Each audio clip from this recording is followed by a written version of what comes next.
Hello friends, welcome in civils IQ। Friends, आज एक बहुत ही इंपॉर्टेंट न्यूज़ पे हम चर्चा करने वाले हैं। होम मिनिस्ट्री की एक गाइडलाइंस आई है जिसमें वंदे मातरम के 6 स्टेंजा पूरे के पूरे 6 स्टेंजा को ऑफिशियल नेशनल सॉन्ग बना दिया गया है। जो हमारी पहली गाइडलाइंस थी आज़ादी से पहले से ही, नेहरू जी के ज़माने से ही, स्टार्टिंग के 2 स्टेंजा को ही हम इंडिया का नेशनल सॉन्ग मानते थे, लास्ट के 4 स्टेंजा को हमने छोड़ दिया था। But as per new guidelines जो टोटल 6 स्टेंजा है जिसको होम मिनिस्ट्री ने इशू किया है 6 फरवरी 2026 को, ऑल 6 स्टेंजा जो हमारे वंदे मातरम का है वो हमारा नेशनल सॉन्ग होगा। वो सारे के सारे 6 स्टेंजा को अभी हर एक फंक्शन में गाना पड़ेगा। एज पर 2026 ऑन 6 फरवरी होम मिनिस्ट्री ने इशू किया है guidelines, entire 6 stanza version of Vande Mataram will be song all official.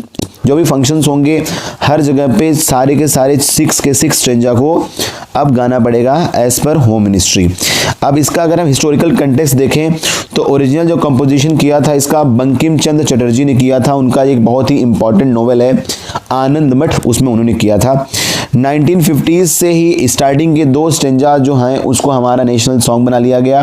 बाकी के पीछे के 4 स्टेंजा को छोड़ दिया गया था, उसको इंक्लूड नहीं किया गया था क्योंकि नेहरू जी का ऐसा मानना था कि जो लास्ट के 4 स्टेंजास है उसमें हिंदू देवी देवताओं के नाम है, माता दुर्गा का नाम है, सरस्वती का नाम है और लक्ष्मी का नाम है, इसीलिए उसको ऐड नहीं किया गया। 150वीं जयंती हम मना रहे हैं हमारे नेशनल सॉन्ग वंदे मातरम का, और फाइनली होम मिनिस्ट्री ने फिर से इशू कर दिया है गाइडलाइंस, ऑल 6 स्टेंजा जो हमारे नेशनल सॉन्ग वंदे मातरम का है वो अभी गाया जाएगा। ओल्ड स्टेंजा के हिसाब से बस उसमें वंदे मातरम का जो 2 स्टेंजा स्टार्टिंग का है वही गाया जाता था, जो लगभग सबको पता रहता था। अब जो स्टार्टिंग लास्ट का 4 स्टेंजा है जिसके अंदर त्वमी दुर्गा लक्ष्मी की बात किया जा रहा है, दुर्गा माता की बात किया जा रहा है, सरस्वती की बात किया जा रहा है, इन सबको भी ऐड कर दिया गया है एज पर न्यू गाइडलाइंस। अब जो टेक्निकल स्पेसिफिकेशन इसका दिया गया है, टेक्निकल स्पेसिफिकेशन इसका ये है कि ये टोटल जो नेशनल सॉन्ग हमारा है इसका ड्यूरेशन रहेगा 3 मिनट्स 10 सेकेंड। इसको 3 मिनट 10 सेकेंड में इसको पूरे सॉन्ग को गाना रहेगा। और जो भी इम्पोर्टेंट हमारे यहाँ फंक्शंस होंगे उन सारे फंक्शंस में जो हमारे ओल्ड इंस्ट्रूमेंट्स है उसको बजा के ड्रम बीट करके इस सॉन्ग की शुरुआत होगी। जितने भी इम्पोर्टेंट नेशनल स्टेट लेवल के फंक्शंस हैं सारे फंक्शंस में इस नेशनल सॉन्ग को बजाया जाएगा। प्रोटोकॉल इसके लिए प्रॉपर रहेगा। हालांकि इसको जो सिनेमा हॉल्स हैं या मान लो किसी मूवी के अंदर नेशनल सॉन्ग है तो उसके लिए खड़े होने की ज़रूरत नहीं है। बाकी इन जनरल किसी ऑफिशियल पर्पज से हो रहा है तो उसमें खड़ा होना पड़ेगा। ऑडियंस के लिए कहीं कहीं पे छूट दी गई है और कहीं कहीं पे मैंडेटरी किया गया है। सिनेमा हॉल को इसमें एक्सेप्शन रखा गया है as per ministry of home affairs के हिसाब से जो गाइडलाइंस आई है।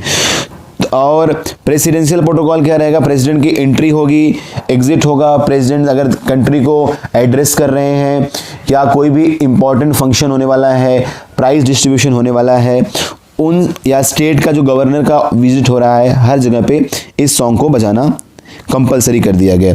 इसको नेशनल सॉन्ग को जो हमारे नेशनल फ्लैग के साथ और नेशनल एंथम के साथ इसको इंटीग्रेट किया जाएगा। When the national flag is brought to pride, जब हम झंडे को रेस करेंगे उस टाइम पे भी हमें इसको बजाना रहेगा एज पर home ministry. Educational all school देखोगे, morning assembly of all school must incorporate group singing of national song. Full version जो जितने भी स्कूल हैं इंडिया के किसी कोने में हैं उन सबको नेशनल सॉन्ग को भी ऐड करना पड़ेगा नेशनल एंथम के साथ में। कल्चरल इवेंट हो या मिनिस्टर्स का कोई भी इवेंट हो इसमें हमें ऐड करना पड़ेगा। और इस साल हम सेलिब्रेट कर रहे हैं हमारे नेशनल सॉन्ग के 150 ईयर्स, 150 साल हो गए हैं हमारे नेशनल एंथम के। इसी टाइम पे होम मिनिस्ट्री की तरफ से ये गाइडलाइंस आई है।